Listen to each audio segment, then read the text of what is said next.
Video చూపిస్తాను. Bus కాదు కానీ ఒక లారీ ఇస్తే యూటర్న్ తీసుకునేటోడు మీరు లెఫ్ట్ టర్న్, అది కామారెడ్డిలో జరిగింది. బస్సులో right turn lorry right turn స్ట్రేట్కి వెళ్ళాలి, కారు వాడు లెఫ్ట్కి వెళ్ళి రైట్ టర్న్ తీసుకుంటున్నాడు. 2 లారీల మధ్యలో కారు క్రష్ అయిపోయింది. ఇది ఒక 3 years బ్యాక్ జరిగింది. ఒకసారి ఆ వీడియో చూడండి. బంద్ చేసి వెళ్ళిపోవడం ఇక్కడ చూడండి. అలా ప్రాక్టీస్ దీంట్లో తప్పేవాళ్ళు ఇలాగైతుంది కాదు, అలాగైతుంది కాదు. కారు అతను చేసిన తప్పిదం వల్ల లారీ అతను ఇద్దరు లారీ వాళ్ళు అక్యూజ్డ్, వాళ్ళు చనిపోయారు. సేమ్ మీది కూడా వెహికల్ అంత పోతా ఉంటుంది, మీకు అంతకంటే ఎక్కువ రెస్పాన్సిబిలిటీ ఉంటుంది. దాంట్లో తెలిసి ఒకవేళ అలాంటి యాక్సిడెంట్ అయింది అనుకోండి, కొండగట్లో ఒక యాక్సిడెంట్ అయింది ఆర్టీసీ, దాంట్లో ఎంతమంది చెప్పారు. ఇట్లాంటి జరిగినప్పుడు ఫస్ట్ బ్లేమ్ అయ్యేది మీరే. ఫస్ట్ డ్రైవర్ అంటే ఎక్కడ ఎనీ యాక్సిడెంట్ జరిగినా డిఫెన్సివ్ డ్రైవింగ్లో మనము జాగ్రత్తగా ఉన్నామా లేదా అని చూస్తారు. చూడండి. ఇంకోటి హెల్మెట్ ఎందుకు పెట్టుకోమంటున్నారు? హెల్మెట్ మనల్ని ఎలా సేవ్ చేస్తున్నది ఒకసారి చూడండి. అక్కడ వేరే లేదు, పోయేంత స్పేస్ కూడా లేదు, అయినా ప్రయత్నం చేస్తున్నాడు.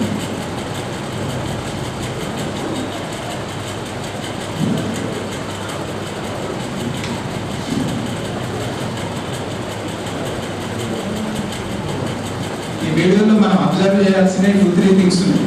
ఒకటి ఏంటంటే ఆ హెవీ వెహికల్ పక్కన మాకు ఫుట్పాత్ ఉంది, ఆ వే కూడా లేదు, బైక్ పోయేంత ప్లేస్ లేకుండా అతను ట్రై చేశాడు.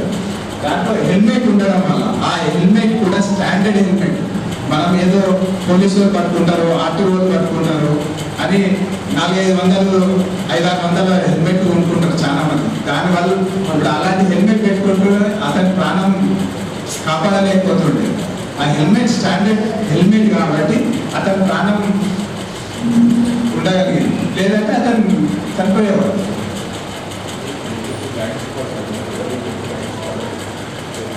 లేదు అంత స్పీడు.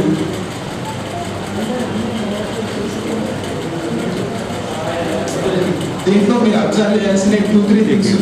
హెల్మెట్ లేదు ఒకటి, ఓవర్ స్పీడింగ్ ఒకటి, ఇంకొకటి మేజర్గా ఇలాంటి యాక్సిడెంట్ జరిగేది మైనర్ డ్రైవింగ్స్ చేయడం వల్ల జరుగుతుంది. ఎందుకంటే కొద్ది గొప్ప మనకు తెలుసు, ఫ్యామిలీ బాధ్యతలు ఉన్నాయి, జాబ్ బాధ్యతలు ఉన్నాయి, ఎన్నో ఉన్నాయి. కానీ పిల్లలకు చాలా మంది పిల్లలకు సార్ నేను ఫ్రెష్ అయ్యామని అక్కడ పాకెట్లో పెట్టుకొని పోయినా, టేబుల్ మీద పెట్టిన మా పిల్లలు తీసుకొని వెళ్ళిపోయాడు సార్ అంటారు చాలా మంది.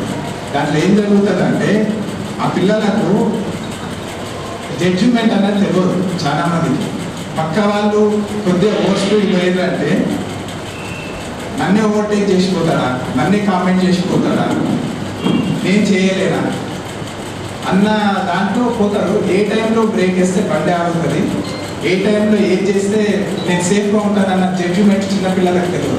ఇప్పుడు వచ్చిన చట్టాలు కూడా ఎట్లా ఉన్నాయంటే ప్రతి ఒక్కరికి పిల్లలు ఉన్నారు కాబట్టి ఇది చెప్తున్నాను, మీరు కూడా మైండ్లో పెట్టుకోండి, అది పాటించండి.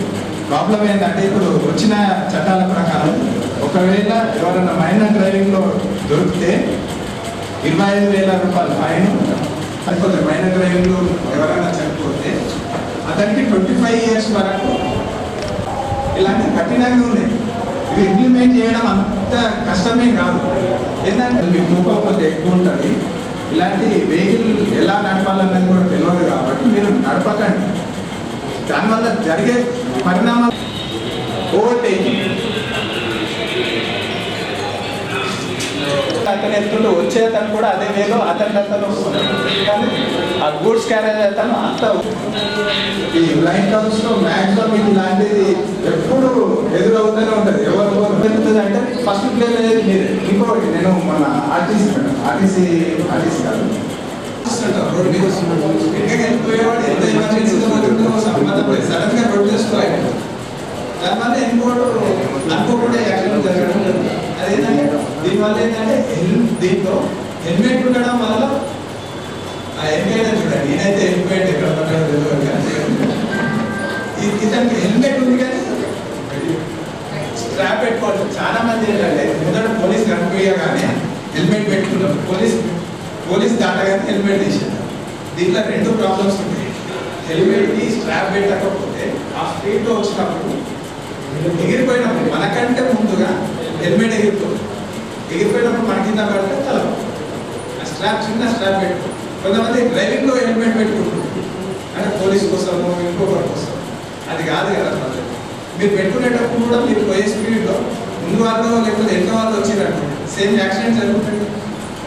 హెల్మెట్ పెట్టుకోవడం వల్ల ప్రాబ్లం ఏంటి? జుట్టు ఊడిపోతారు. ఇంకోటి నాకు ఇక్కడ మీరేం ఫీల్ కావాలి నేను చెప్తున్నాను. ఇంతకుముందు ఓన్లీ ఇంక్లూడింగ్ మీ అనుకోండి, మా జెంట్స్ అందరూ అనుకోండి ఇలా పెట్టుకున్నట్టు. నేను లాస్ట్ 6 months గమనిస్తున్నా, లేడీస్ కూడా ఇట్లా. మరి పుష్ప వచ్చిన ఇన్స్పైర్ అయిన లేడీస్ నాకేం తెలియదు.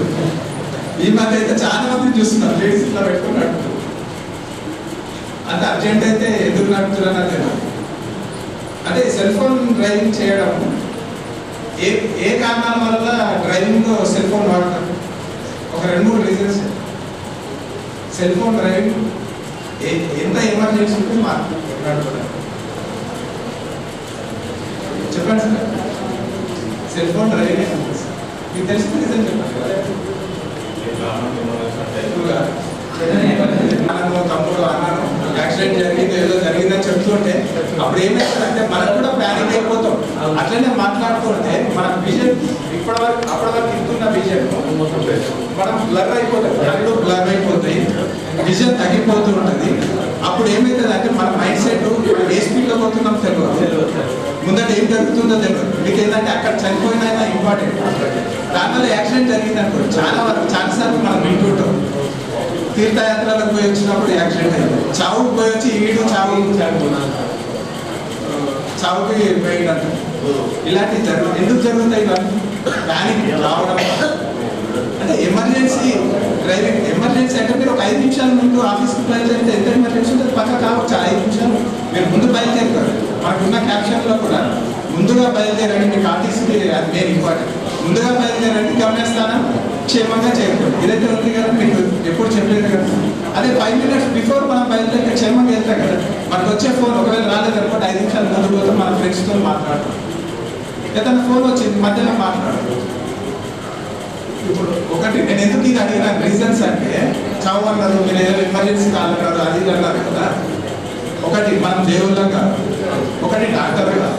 ఇప్పుడు డెత్ కేసు డెత్ అంటారు, నువ్వు ఒక 10 నిమిషాలు లేట్ పోయినా ముఖమైనా చూడవచ్చు. అదే మనం లేకపోతే మళ్ళీ ఇంకొక 10 మంది మన దగ్గర రావచ్చు.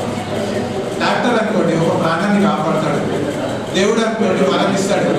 మనమైతే దేవుళ్ళం కాదు, దయ్యాలది కాదు, డాక్టర్ కాదు. మరి ఇంకేందుకు అంతకంటే ఎమర్జెన్సీ ఏముంది? మనకు ఎమర్జెన్సీ ఏం లేదు కదా. అంటే సెల్ ఫోన్ డ్రైవింగ్ ముందు బయలుదేరాడు, సెల్ ఫోన్ డ్రైవింగ్ చేయాలి. ఇంకొకటి యాక్సిడెంట్ జరిగినప్పుడు చాలా మంది ఇప్పుడు సోషల్ మీడియా వచ్చిన తర్వాత, ఫోన్లు వచ్చిన తర్వాత అట్లా చేసే వాళ్ళని తక్కువ అనట్లేదు, చేస్తున్నారు. కొంత చిన్న యాక్సిడెంట్ జరిగినప్పుడు వాళ్ళకి హెల్ప్ చేసి పోతే ఒక 2 సార్లు కొన్ని గవర్నమెంట్ అయితే అట్లా వాళ్ళని హెల్ప్ చేసిన వాళ్ళని ఎక్కడ సతాయించాలని చెప్పట్లేదు. కానీ ఏంటంటే ఎవిడెన్స్ కోసం జరిగింది మీరు చెప్పడానికి పోలీసు వాళ్ళు పిలుస్తారు తప్ప నువ్వే యాక్సిడెంట్ చేసినావా అని ఎక్కడ ఎవరు సతాయించు. గవర్నమెంట్ అన్ని రకాల ఎంకరేజ్మెంట్స్ చేస్తుంది. మనం దాన్ని అందరూ ఏంటంటే నాకెందుకు అనడం వల్ల కూడా చాలా మంది ప్రాణాలు కోల్పోతున్నారు.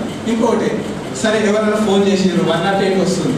ఇప్పుడు మన మాధవ్ నగర్ రైల్వే బ్రిడ్జ్ దగ్గర చూడండి, 108 రాని, కలెక్టర్ గారు రానియండి, మినిస్టర్ గారు రానియండి, ఆ ట్రాఫిక్ తట్టుకొని బయటకు రావాలంటే మాత్రం గగనం అయిపోతుంది.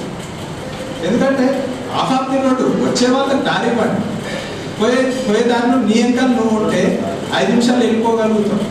అదే ముందట వాళ్ళు వీళ్ళు అక్కడ జామ్ అయితే ఒక్కోసారి ట్రైన్ వచ్చి వీడు గేట్ వేస్తా అంటాడు, వీళ్ళు పోవడానికి దారి ఉంటుంది, రావడానికి దారి.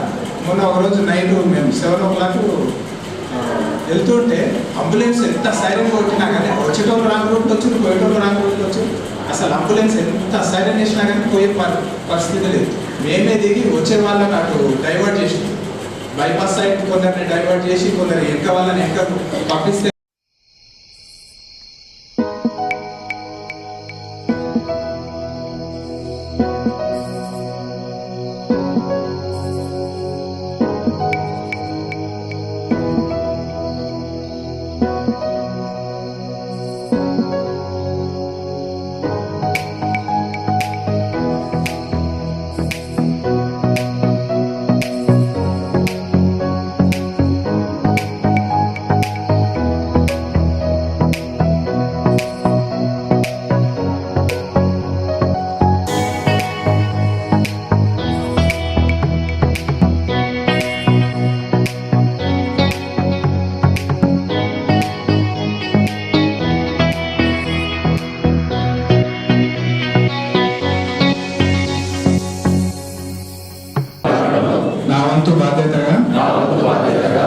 నిర్వహిస్తానని